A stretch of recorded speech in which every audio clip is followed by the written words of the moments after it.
Baiklah, cikgu, ini merupakan satu contoh di mana di sini contoh merupakan contoh kimia lah. Saya ambil satu contoh di sini, iaitu cikgu nampak di sini nama sekolah periksaan menengah atas, chemistry, nama cikgu dan jawapan pada apa tu soalan objektif. Lepas tu kembali, dan setelah cikgu masukkan respon pelajar, ini akan keluar. Jadi di sini cikgu akan nampak skor budak. Skor budak. Cikgu scroll bawah, cikgu akan nampak. Okey, skor budak. Jadi hanya 40 orang Okey, maksimum. Okey, lepas tu set julat grade ini merupakan markah grade untuk A+, A minus. Kalau cikgu sekolah cikgu dia punya untuk markah untuk A itu berlainan, maka cikgu ubah dekat sini lah. Okey, cikgu ubah dekat sini. Jadi perhatikan di sini menengah atas, cikgu hanya tukar menengah atas sajalah. Tak perlu pedulikan menengah rendah. Kecuali cikgu gunakan program ini untuk analisis menengah rendah. Okey, kembali ke sini. Dan kita tengok analisis kertas pertama. Baik, ini akan menunjukkan analisis kertas soalan 1 hingga 50. Okey. Jadi yang warna hijau ini menunjukkan bilangan yang betul. Okey, yang warna merah itu bilangan yang salah. Jadi graf ini akan menunjukkan bahawa soalan mana merupakan soalan yang susah. Jadi dapati bahawa sini soalan 41, grafnya rendah sekali. Jadi maksudnya budak tak boleh menguasai soalan 41. Begitu juga 44, 46. Okey. Jadi untuk soalan 9 adalah mudah untuk kelas ini kerana semua orang dapat betul. Begitu juga untuk soalan 17. Jadi di sini dengan sekali imbas kita dapat analisis kelemahan dan apa tu kelemahan kelas di mana kelas ini perlu tumpuan untuk buat ulang kaji soalan yang mana jenis. Jadi cikgu kena tengok soalan ini merupakan soalan tajuk apa. Cikgu kena buat ulang kaji lah. Okey, kemudian kita tengok lagi satu, iaitu analisis kertas objektif A2. Baik, di sini cikgu boleh analisiskan soalan yang keberapa. Jadi cikgu boleh nampak di sini, okey, satu persatu lah. Okey, berapa skor dia. Okey, kalau cikgu nak lihat. Okey, kalau tidak, cikgu kembali.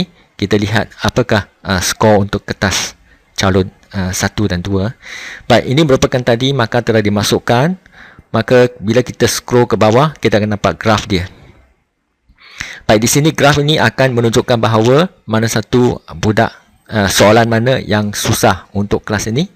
Jadi nampaknya soalan 1 adalah mudah kerana ada 69% di sini. Jadi yang bawah ini maksudnya budak tak berapa boleh jawab untuk soalan jenis ini. Jadi cikgu perlu buat ulang kaji.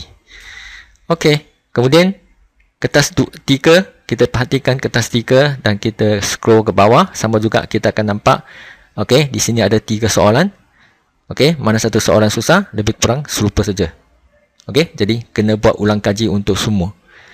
Okey, kemudian selain daripada itu, kita ada lagi satu pencapaian individu, di mana di sini dia dapat paparkan. Okey, katakan calon ini bernama Po Jia Hao.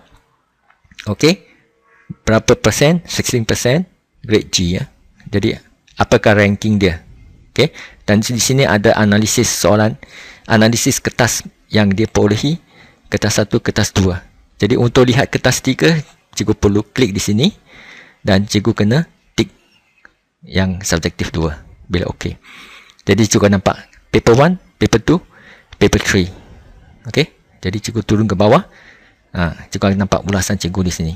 Jadi ini semua boleh digunakan sebagai satu panduan kepada budak tersebut.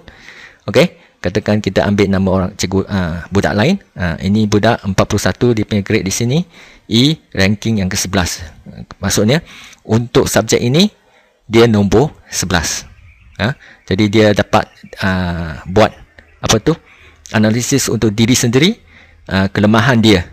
Okey, soalan mana yang dia dapati susah di sini, dapati bahawa T ini aras tinggi untuk dia, untuk kelas ini aras tinggi. Jadi maksudnya dia kurang upaya untuk aras tinggi. Jadi ini menunjukkan bahawa kertas 3 adalah sederhana untuk dia. Okey, kemudian kembali lagi dan akhir sekali kita buat skor keseluruhan. Ini merupakan satu marksheet, marksheet untuk kelas yang cikgu ajar. Di sini akan tertera kertas 1, kertas 2, kertas 3. Okey, berapa markah? 50, 150.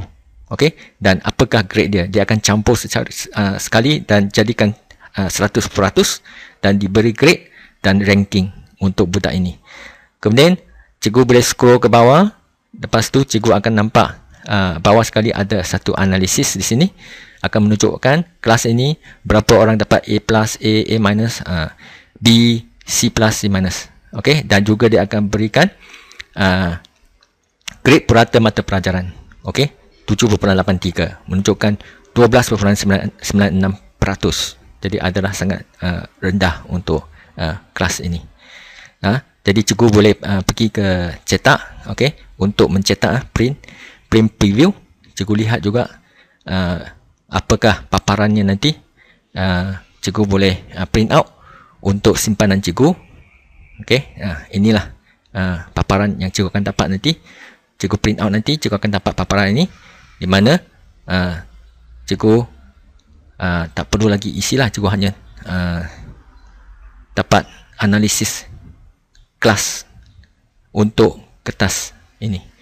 Jadi nampaknya dengan cara begini dapatlah membantu cikgu untuk membuat analisis secara teliti untuk kelas cikgu.